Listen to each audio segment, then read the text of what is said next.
ಪ್ರತಿಪಕ್ಷ ನಾಯಕ ಜಗದೀಶ್ ಶೆಟ್ಟರ್ ಹೆಸರು ಹೇಳ್ಕೊಂಡು ಇನ್ಸ್ಪೆಕ್ಟರ್ಗೆ ರೌಡಿ ಶೀಟರ್ ಒಬ್ಬ ಧಮಕಿಯನ್ನು ಹಾಕಿರುವಂತಹ ಬ್ರೇಕಿಂಗ್ ನ್ಯೂಸ್ ಈಗ ಸಿಗ್ತಾ ಇದೆ.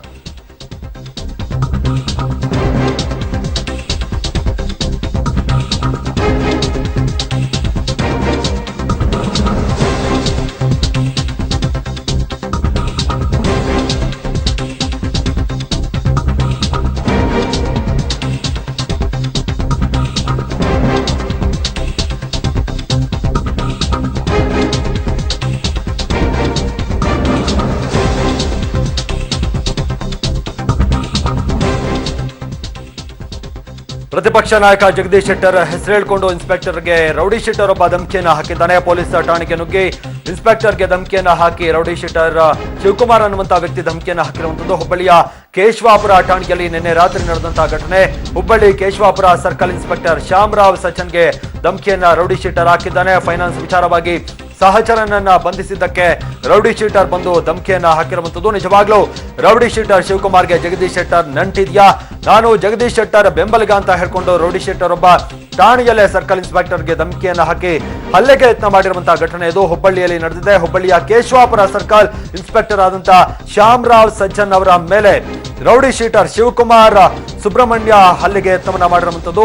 ಹಾಗೆ ರೌಡಿ ಶೀಟರ್ ಶಿವಕುಮಾರ್ ಸಹಚರ ರಾಜಾ ಪಾಟೀಲ್ ಅನ್ನೋವರನ್ನ ಹಣಕಾಸು ವಿಚಾರಕ್ಕೆ ಸಂಬಂಧಪಟ್ಟಂತೆ ಕೇಶವಾಪುರ ಪೊಲೀಸರು ಅರೆಸ್ಟ್ ಮಾಡಿದ್ರು ನಿನ್ನೆ ರಾತ್ರಿ. ಈ ಸಂದರ್ಭದಲ್ಲಿ ಠಾಣೆಗೆ ನುಗ್ಗಿದ ರೌಡಿ ಶೀಟರ್ ಶಿವಕುಮಾರ್ ಈ ರೀತಿಯಾಗಿ ಧಮಕಿಯನ್ನು ಹಾಕಿದ್ದಾನೆ.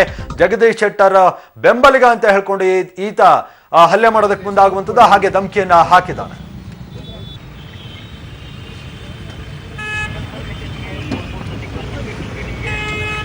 ಅದೇಂಗ್ರಿ ಅಷ್ಟು ವೀಕ್ ಇಲ್ಲ ಪೊಲೀಸ್.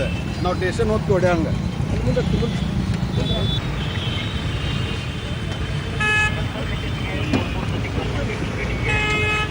ಅದೇಂಗ್ರಿ ಅಷ್ಟು ವೀಕ್ ಇಲ್ಲ ಪೊಲೀಸ್. ನಾವು ಸ್ಟೇಷನ್ ಹೋಗಿ ಹೊಡೆಯಂಗ. ಓಕೆ, ಈಗ ಹುಬ್ಳಿ ಧಾರವಾಡ ಪೊಲೀಸ್ ಆಯುಕ್ತರಾದಂತಹ ಪಾಂಡುರಂಗ ರಾಣಿ ಅವರು ನಮ್ಮ ದೂರವಾಣಿ ಸಂಪರ್ಕದಲ್ಲಿದ್ದಾರೆ. ಸರ್ ನಮಸ್ಕಾರ. ನಮಸ್ಕಾರ ಸರ್, ಸರ್ಕಲ್ ಇನ್ಸ್ಪೆಕ್ಟರ್ಗೆ ಧಮಕಿಯನ್ನ ಹಾಕಿದ್ದಾನೆ ಒಬ್ಬ ರೌಡಿ ಶೀಟರ್ ಜಗದೀಶ್ ಶೆಟ್ಟರ್ ಅವರ ಹೆಸರು ಹೇಳ್ಕೊಂಡು ಅನ್ನುವಂಥದ್ದು. ಅಂದ್ರೆ ನಿಮ್ ಗಮನಕ್ಕೆ ಬಂದಿದೆಯಾ ಸರ್ ವಿಷಯ? ಅದೇ ನಿನ್ನೆ FIR ಆಗಿದೆ, ಅದು ಅರೆಸ್ಟ್ ಆಗಿದ್ದಾರೆ. ಓಕೆ, ಅಂದ್ರೆ ಯಾರು ಸರ್ ಆತ? ಯಾರು ಧಮಕಿಯನ್ನ ಹಾಕಿದಂತ ವ್ಯಕ್ತಿ ಯಾರು ಅಂತ? ಇಲ್ಲ, ಅದು ಶಿವಕುಮಾರ್ ಅಂತ. ಅವರು ನಿನ್ನೆ ರಾತ್ರಿ ಪೊಲೀಸ್ ಸ್ಟೇಷನ್ ನಲ್ಲಿ ಇವರು ಮಾಡಿದ್ದಾರೆ, ಶಿವಕುಮಾರ್ ಅಂತವರು. ಹಲೋ, ಹೇಳಿ ಹೇಳಿ, ಕೇಳಿಸ್ತಿದೆ, ಹೇಳಿ ಸರ್. ಅದೇ ಶಿವಕುಮಾರ್ ಅಂತ. ಅವನು ಪೊಲೀಸ್ ಸ್ಟೇಷನ್ ಹತ್ರ ಬಂದಾಗ ಅವರ ಇನ್ನೊಬ್ಬರ ಜೊತೆಗಾರ ಇದ್ದ, ಅದಕ್ಕೆ ಅವರು ಕರೀದಾರೆ ಅಂತ ಹೇಳಿ ಅವರು ಬಂದಿದ್ರು. ಸೊ ಆ ಟೈಮ್ ನಲ್ಲಿ ಒಂದ್ ಸ್ವಲ್ಪ ಗಲಾಟೆ ಮಾಡಿದ್ದಾನೆ. ಯಾವ ಕಾರಣಕ್ಕೆ ಗಲಾಟೆ ಮಾಡಿದ್ದು ಸರ್? ಈ ಗಲಾಟೆ ಅಲ್ಲ, ಅವನು ಸ್ಟೇಷನ್ಗೆ ಬಂದಾಗ ಒಂದು ನಂದೀಶ್ ಮತ್ತೆ ಇವ್ರದ್ದು ಬೇರೆ ವ್ಯವಹಾರದ, ಅದು ದುಡ್ಡಿನ ವ್ಯವಹಾರ ಬೇರೆಯವ್ರದ್ದು. ಇವನು ಅಲ್ಲಿ ಬಂದಿದ್ದ, ಅದಕ್ಕೆ ಇವನು ಬಂದು ಹಲೋ ಹೇಳಿ ಸರ್. ಆ ಟೈಮ್ ನಲ್ಲಿ ಇವನು ಪೊಲೀಸರ ಜೊತೆ ಕಿಚಾಪತಿ ಮಾಡಿದ್ದಾನೆ. ಓಕೆ, ಅಂದ್ರೆ ವಿಚಾರಣೆ ಸಂದರ್ಭದಲ್ಲಿ ಏನಾದ್ರು ಜಗದೀಶ್ ಶೆಟ್ಟರ್ ಅವ್ರಿಗೆ ನಂಟಿದ್ಯಾ, ಇವನ್ಗೆ ಏನಾದ್ರು ಇವನು ಅವ್ರ ಆಪ್ತರು ಅನ್ನುವಂತ ಬಗ್ಗೆ ಏನಾದ್ರು ಮಾಹಿತಿ ಲಭ್ಯ ಆಯ್ತಾ ವಿಚಾರಣೆ ಸಂದರ್ಭದಲ್ಲಿ? ಇಲ್ಲ ಇಲ್ಲ, ಅದು ಏನು ಸಂಬಂಧ ಇಲ್ಲ. ಇದು ರೌಡಿಗಳ ಇದು ಮತ್ತೆ ಏನಕ್ಕೆ ಹೇಳ್ದ ಅಂತ? ಅಂದ್ರೆ ನಾನು ಜಗದೀಶ್ ಶೆಟ್ಟರ್ ಅವರ ಬೆಂಬಲಿಗ ಏನಕ್ಕೆ ಹೇಳ್ದ ಅಂತ ಆತ? ಇಲ್ಲ, ಅದು ಅಲ್ಲ. ಇವಾಗ ನಂದೀಶ್ ಮತ್ತೆ ಒಬ್ಬ ಸೂದ್ ಅಂತ ಅವರ ಜೊತೆ ಹಣ್ಣಿನ ಇದು ದುಡ್ಡಿನ ವ್ಯವಹಾರದು, ಅದು ಬೇರೆ ವ್ಯವಹಾರ, ಅವರ ಪರಸ್ಪರ ಅದು. ಅದರ ಮಧ್ಯೆ ಇವ್ರು ದುಡ್ಡು ಕೊಡ್ಲಿಲ್ಲ ಅಂತ ಅವನ ಇನ್ನೊಬ್ಬ ಪಟೇಲ್ ಅಂತ ಅವನು ಇವನಿಗೆ ನಂದೀಶ್ಗೆ ಹೊಡಿತಾನೆ. ಆ ವಿಚಾರದಲ್ಲಿ ಅವ್ರು ಸ್ಟೇಷನ್ಗೆ ಕರೆದಿದ್ರು ಅವರಿಗೆ ತನಿಖೆ. ಅದು FIR ಆಗಿದೆ, ತನಿಖೆ ಮಾಡ್ತಾರೆ. ಇವನು ಬಂದ, ಇವನು ಅವನ ಪಟೇಲ್ಗೆ ಕ್ಲೋಸ್ ಅಂತೆ. ಅಲ್ಲ ಸರ್, ರೌಡಿ ಶೀಟರ್ ಒಬ್ಬ ಪೊಲೀಸ್ ಸ್ಟೇಷನ್ ಬಂದು ಏನು ಇನ್ಸ್ಪೆಕ್ಟರ್ಗೆ ಈ ತರದ ಆವಾಜ್ ಹಾಕ್ತಾನೆ, ಧಮಕಿಯನ್ನ ಹಾಕ್ತಾನೆ ಅಂದ್ರೆ ಹೇಗೆ ಅಂತ? ಅಂದ್ರೆ ಅಷ್ಟು ಬೆಳೆದಿರುವಂತಹ ವ್ಯಕ್ತಿನ, ಅಷ್ಟು ದೊಡ್ಡ ರೌಡಿಸಂ ಬ್ಯಾಕ್ ಗ್ರೌಂಡ್ ಇದೆಯಾ ಅವನಿಗೆ ಅಂತ? ಏನು ಹಿನ್ನೆಲೆ ಆತಂದು ಅಂತ? ಅವನು ರೌಡಿ ಶೀಟರ್ ಅವ. ಅವನು ಪೊಲೀಸರ ಜೊತೆ ಒಂದು ವರ್ತನೆ ಸರಿಯಾಗಿ ಮಾಡಿಲ್ಲವ, ಮತ್ತೆ ಕೆಲಸಕ್ಕೆ ಅಡ್ಡಿ ಮಾಡಿದಾನಂತ ಆರೋಪ. ಅದು ಹಲ್ಲೆ ಮಾಡೋದಕ್ಕೂ ಕೂಡ ಮುಂದಾದ ಆತ ಅಂತ ಹೇಳ್ತಿದಾರೆ. ಅಂದ್ರೆ ಯಾವ ಸೆಕ್ಷನ್ ಅಲ್ಲಿ ಆತನ ವಿರುದ್ಧವಾಗಿ ಕೇಸ್ ಹಾಕೊಂಡಿದ್ದೀರಾ ನೀವು? ಕೇಸ್ ದಾಖಲು ಮಾಡ್ಕೊಂಡಿದ್ದೀರಿ ಅಂತ? ಇದಕ್ಕೆ ಪೊಲೀಸರ ಕರ್ತವ್ಯಕ್ಕೆ ಇದು ಅಡ್ಡಪಟ್ಟಿದ್ದಾನೆ ಮತ್ತೆ ಅಂತ ಮಾಡಿದೀವಿ ಅವ್ರ ಮೇಲೆ. ಹೌದೌದು. ಓಕೆ, ಅಂದ್ರೆ ಆತನ ಮಾತ್ರ ಅರೆಸ್ಟ್ ಮಾಡಿರೋದಾ ಇಲ್ಲ ಇನ್ನೊಬ್ಬ ಏನೋ ಸಹಚರ ಇದ್ದ ಅಂತ ಇಲ್ಲ, ಅವ್ರದ್ದು ಬೇರೆ ಕೇಸ್ ಅದು ಇದಕ್ಕೆ ಸಂಬಂಧ ಇಲ್ಲ. ಓಕೆ ಹೌದು ಹೌದು. ಓಕೆ, ಧನ್ಯವಾದ ಸರ್ ಪಬ್ಲಿಕ್ ಟಿವಿ ಜೊತೆ ಮಾತನಾಡಿದಕ್ಕೆ.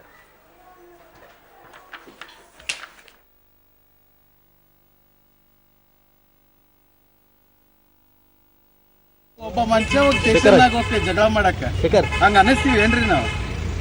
ಯಾರೋ ಒಂದು ಅಷ್ಟು ವೀಕ್ ಐತ್ರಿ ನಮ್ಮ ಇಂಡಿಯಾ ಪೊಲೀಸ್. ದಲಿತರಿಗೆ ಅನ್ಯಾಯ ಆಗ್ತಿದೆ, ನ್ಯಾಯ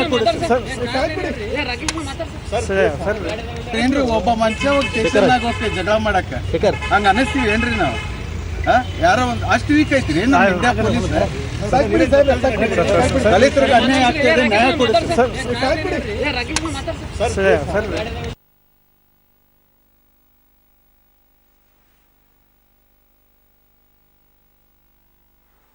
ಓಕೆ, ಏನು ರೌಡಿ ಶೀಟರ್ ಒಬ್ಬ ಶಿವಕುಮಾರ್ ಅನ್ನುವಂತ ವ್ಯಕ್ತಿ ಇನ್ಸ್ಪೆಕ್ಟರ್ ಶ್ಯಾಮರಾವ್ ಸಜ್ಜನ್ ಅವರಿಗೆ ಧಮಕಿಯನ್ನ ಹಾಕಿದ್ದ ನಿನ್ನೆ ರಾತ್ರಿ ಹೋಗಿ. ಈತ ಹೇಳ್ತಾ ಇರುವಂತದ್ದು ಜಗದೀಶ್ ಶೆಟ್ಟರ್ ಅವರ ಬೆಂಬಲಿಗ ಅಂತ. ಈಗ ಜಗದೀಶ್ ಶೆಟ್ಟರ್ ಅವರಿಗೂ ಕೂಡ ನಾವು ಸಂಪರ್ಕ ಮಾಡುವಂತ ಪ್ರಯತ್ನವನ್ನ ಮಾಡಿದ್ರಿ, ಆದ್ರೆ ಅವರು ಇನ್ನು ಕರೆಯನ್ನ ಸ್ವೀಕಾರ ಮಾಡ್ತಾ ಇಲ್ಲ. ಒಂದ್ ರೀತಿ ಸ್ಪಷ್ಟೀಕರಣ ಸಿಗ್ತಾ ಇತ್ತು, ಅವರು ಮಾತಾಡಿದ್ರೆ. ಈಗ ಕರ್ನಾಟಕದಲ್ಲಿ ಕನ್ನಡವಷ್ಟೇ ಅಲ್ಲ, ಎಲ್ಲ ಸ್ಥಳೀಯ ಭಾಷೆಗಳು ಸೊರಗಿ ಹೋಗುತ್ತಿರುವುದು ನಿಜ. ಅದು ತಮಿಳೂ ಹೌದು, ತೆಲುಗು ಕೂಡ ನಿಜ ಆಗತ್ತೆ, ನಾಳೆ ಮಲಯಾಳಂಗೂ ಆಗತ್ತೆ, ಮತ್ತೊಂದಕ್ಕೂ ಆಗತ್ತೆ, ಹಿಂದಿಯನ್ನು ಬಿಟ್ಟು. ಯಾಕಂದರೆ ಹಿಂದಿಯ ವ್ಯಾಪಕತೆ ಜಾಸ್ತಿ ಇದೆ. ತೆಲುಗು, ಮಲಯಾಳಂ ಮತ್ತು ತಮಿಳಿಗೆ ತಡವಾಗಿ ಆಗಬಹುದು ಹೊಡೆತಗಳು, ಬಿಕಾಸ್ ಅವರ ಬೇರುಗಳು ಗಟ್ಟಿಯಾಗಿವೆ ನಮ್ಮದಕ್ಕಿಂತ. ಮಗಳ ಮದುವೆ ನಿಟ್ಟಿನಲ್ಲಿ ಮಾಜಿ ಸಚಿವ ಜನಾರ್ದನ ರೆಡ್ಡಿ 5 ವರ್ಷಗಳ ಬಳಿಕ ಇವತ್ತು ಬಳ್ಳಾರಿಗೆ ಭೇಟಿ ನೀಡಿದ್ದಾರೆ. ಬಳ್ಳಾರಿ ತಾಲೂಕಿನ ಪಿಡಿಹಳ್ಳಿ ಗ್ರಾಮಕ್ಕೆ ಆಗಮಿಸಿದ ರೆಡ್ಡಿಗೆ ಸುರೇಶ್ ಬಾಬು, ಸೋಮಶೇಖರ್ ರೆಡ್ಡಿ ಸೇರಿ ಬೆಂಬಲಿಗರು ಭರ್ಜರಿ ಸ್ವಾಗತವನ್ನ ನೀಡಿದರು.